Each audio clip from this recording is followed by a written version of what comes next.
அடுத்ததான் மும்பை இந்தியன்ஸ்க்கு ஆர்சிபியோட மேட்ச் இருக்கு. அடுத்து வர எல்லா மேட்சும் டாப் 3ல இருக்கவங்க கூட தான் அவங்களுக்கு மேட்ச் இருக்கு. ஹர்திக் பாண்டிய இன்ஜுரி காரணமா பாத்தீங்கன்னா அவர் வந்து டிராவல் பண்ணல, ராய்ப்பூருக்கு அவர் விளையாட மாட்டாரு அப்படின்ற தகவல் தான் வந்திருக்கு. பிளேயிங் 11ல என்ன மாற்றங்கள் இருக்கும், பவர் பிளேல நிறைய ரன்கள் வந்து லீக் பண்றாங்க, லெஃப்ட் ஆர்ம் ஃபாஸ்ட் பவுலரா யாரை வந்து திரும்பி எடுத்துட்டு வர போறாங்க, கேசவ் மகாராஜா வேற வந்து பாத்தீங்கன்னா வாங்கி வச்சிருக்காரு, அவருமே சூப்பரா பண்ணக்கூடியவர். என்ன பண்ண போறாங்க மும்பை இந்தியன்ஸ்? சூரியகுமார் அந்த ஒரு மேட்ச் வந்து பாத்தீங்கன்னா சூப்பரா ஜெயிச்சு கொடுத்திருக்காரு, தோல்வியில இருந்து சூப்பராகவே மீட்டிருக்காரு. அவரே கண்டினியூ பண்ணி இந்த வருஷம் ஃபுல்லா கொண்டு போயிருவாங்களா, நெக்ஸ்ட் இயர் எதுவும் மாற்றங்கள் இருக்குமா, பிளே ஆஃப் போறதுக்கான சான்சஸ் இருக்கா, இதை பத்தி எல்லாத்தையுமே நம்ம ஃபுல்லாவே பார்த்துடலாம். ஹாய் மக்களே, நான் உங்க ஷாம். நிறைய பேர் வீடியோ பாக்குறீங்க, லைக்கே பண்ண மாட்டீங்க. நீங்க லைக் பண்ணிட்டு பார்க்கும்போது இந்த வீடியோ நிறைய பேர் ஷேர் ஆகும். ஹைப் இருக்கும், ஹைப் கூட தட்டிடுங்க. வீடியோக்குள்ள போயிடலாம். மும்பை இந்தியன்ஸ்க்கு இந்த தடவை வந்து பாத்தீங்கன்னா பாசிட்டிவா ஒரு மேட்ச் அமைச்சு, அதுக்கப்புறம் வந்து தொடர்ந்து தோல்வி.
அதனால இப்போ ஹர்திக் பாண்டியா இருந்தாருன்னா ஒரு சில ஓவர்கள் நல்லா போடுவார், திடீர்னு ஓவர் கிளியும் ஒரு பேட்டிங் டெப்த் இருக்கும். அதனால தான் வந்து பார்த்தீங்கன்னா கார்வின் போஸை கொண்டு வந்தாங்க.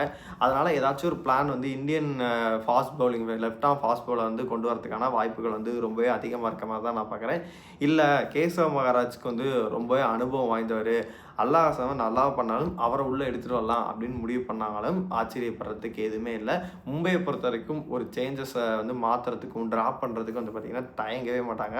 அழகாக வந்து பார்த்திங்கன்னா பண்ணிடுவாங்க. இப்போ அடுத்த கட்டம் என்ன, இப்போ அடுத்து வர 4 மேட்ச்லேயும் ஜெயிச்சா பவர் பிளே வந்து சூப்பராக நடந்துருச்சு, பிளே ஆஃப் போக முடியுமா? ஏன்னா பவர் பிளேயில் தான் அவங்க வந்து விட்டுக்கிட்டே இருந்தாங்க, டெத்தில் வந்து விட்டுக்கிட்டே இருந்தாங்க. அது ஓரளவு போன மேட்ச் பார்த்தா நல்லாவே பண்ணாங்க. இதெல்லாம் ஷார்ட்டேஜ் பண்ணிவிட்டு பிளே ஆஃப் போக முடியுமா அப்படின்ற கொஸ்டின் தான் எல்லாத்துக்குமே இருக்குது. யார் யார் கூடலாம் மேட்ச் மேட்ச் இருக்குது அப்படின்னு சொல்லிட்டு நம்ம பார்த்தோம் அப்படின்னா, நம்ம நினச்ச மாதிரியே நல்லா தான் மேட்ச் அமைஞ்சிருக்கு. அதுவும் சூப்பராகவே அமைஞ்சிருக்கு. இவங்க பயன்படுத்திக்கிட்டாங்கன்னா, இவங்க வந்து பார்த்தீங்கன்னா கண்டிப்பாகவே இருக்குது. இதில் என்ன அப்படின்னா, அடுத்து வந்து ஆர்சிபி கூட மேட்ச் இருக்குது. பஞ்சாப் கூட மேட்ச் இருக்குது. ஆர்ஆர் கூட மேட்ச் இருக்குது. எஸ்ஆர்ஹெச் கூட மட்டும்தான் மேட்ச் இல்ல. இவங்க 3 பேரும் வந்து பார்த்தீங்கன்னா, ஆல்மோஸ்ட் வந்து பார்த்தீங்கன்னா, டேபிள் டாப்ல தான் இருக்காங்க. இவங்க எல்லாருமே 13 பாயிண்ட், 12 பாயிண்ட், 12 பாயிண்ட் அப்படின்னு சொல்லிட்டு எடுத்து வச்சிருக்காங்க. இதில 2 டீம் பார்க்கும்போது 4 போட்டி வந்து தோத்துருக்காங்க. மும்பையை பொறுத்தளவு 7 போட்டிகள் வந்து தோத்துருக்காங்க. மும்பை இவங்க கூட ஜெயிச்சாங்க அப்படின்னா, நம்ம முன்னாடி கால்குலேட் பண்ண விஷயம் தான். கீழ இருக்கவங்கள்ட்ட இவங்க போட்டி போட்டு அடுத்த 4 போட்டி கீழ இருக்கவங்க கூட இருந்துச்சு அப்படின்னா, அவங்க ஜெயிச்சாலுமே பிரயோஜனம் இருந்திருக்காது. இதுவே மேல அதாவது டாப் 4ல இருக்கவங்க கூட போட்டி போட்டு அவங்க கூட தோக்குறாங்க, இல்ல ஜெயிக்கிறாங்க அப்படின்னா, அவங்க இன்னும் 1, 2 மேட்ச் தோத்தாங்க அப்படின்னா, இவங்க எல்லா மேட்சையும் ஜெயிச்சு 14 பாயிண்ட் வந்தாங்க அப்படின்னா, உள்ள போறதுக்கான சான்சஸ் வந்து இருக்கு அப்படின்ற மாதிரி நம்ம சொல்லியிருந்தோம். இப்ப இந்த 3 போட்டி வந்து பார்த்தீங்கன்னா, இவங்க கூட ஜெயிச்சே ஆகணும்.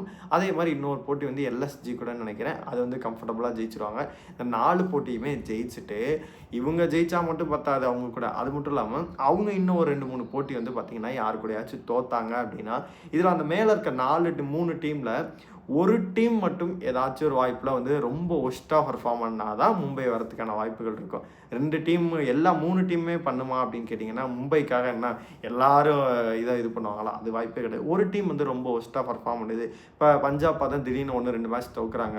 திடீர்னு வந்து பார்த்தோம் அப்படின்னா, எஸ்ஆர்ஹெச் எல்லா மேட்சுமே ஜெயிச்சுக்கிட்டே வராங்க. ஆர்சிபி பார்த்தா திடீர்னு பார்த்தீங்கன்னா, அவங்க தோக்குறாங்க.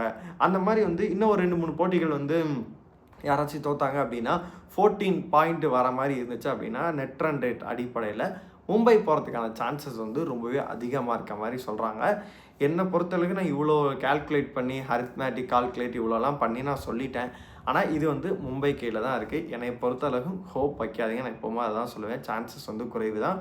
சென்னை போகிறதுக்கான வாய்ப்பாக நான் பார்க்குறேன். சென்னை போகிறதுக்கான வாய்ப்புகள் இருக்க மாதிரி தெரியுது. ஏன்னா கன்வின்சிங்காக சூப்பராகவே ஜெயிச்சுட்டு வராங்க. மும்பை மேபி சான்சஸ் 1% சான்ஸ் இருந்தால் போகிறதுக்கான சான்சஸ் கூட அதிகமாகவே இருக்குது. நீங்கள் சொல்லுங்கள், மும்பை அடுத்த மேட்ச்சில் என்ன பிளேயிங்களோட போனால் நல்லாயிருக்கும்? கேப்டன்சி மாற்றம் எப்படி நீங்கள் பார்க்குறீங்க? மும்பை பிளே ஆஃப் போகிறதுக்கான வாய்ப்புகள் இருக்கிறதா? உங்களோட கருத்துக்கள் எல்லாத்தையுமே மறக்காமல் கமெண்ட் பாக்ஸில் சொல்லுங்கள்.